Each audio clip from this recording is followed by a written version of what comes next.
I am the moonlight that breaks through the darkness. Ang banayad at marupok na lahi ni Mia ay nakaranas ng matinding dalamhati at pagdurusa sa buong mahabang kasaysayan ng Land of Dawn bago pa tuluyang nanirahan sa Azria Woodlands.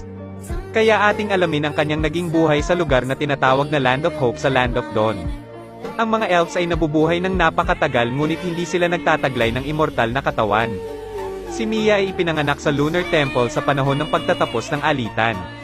Nasaksihan niya ang hindi mailarawang mga trahedya na sinapit ng kanyang mga kalahi sa walang katapusang digmaan. Sila ay may sinusunod na paniniwala at pananampalataya sa Moon Goddess na nagbibigay sa kanila ng kaligtasan. Pagkatapos ay personal na naranasan ni Mia ang ikalawang digmaang kontinental laban sa mga tao. At nasaksihan din niya ang ibang mga kalahi na sumapailalim sa kadiliman at tuluyan ng naging Dark Elves matapos dungisan ng katiwalian ng mga abis ang kailaliman ng Shadow Swamp.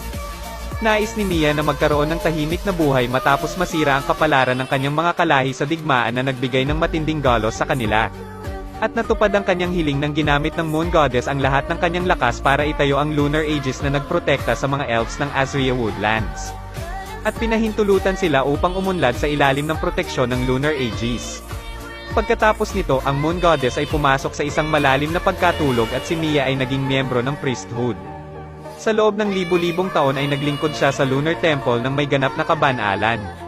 Nagdarasal para sa muling paggising ng Moon Goddess na balang araw ay maprotektahan sila sa mga sakuna at kaguluhan magpakailanman.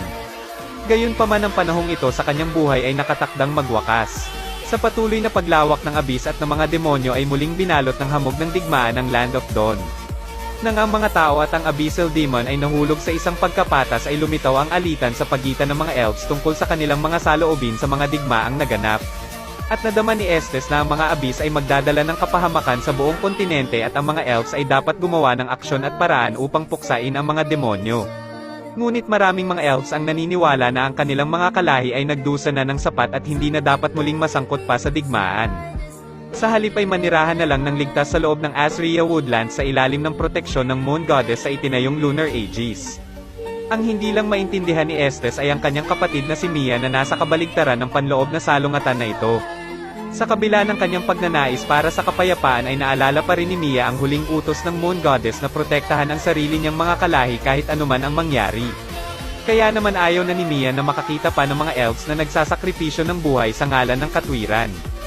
Sa huli ay pinili ng karamihan sa mga elves na ipagtanggol ang Azria Woodlands ngunit wala silang ideya na nagdudulot sila ng panibagong sakuna.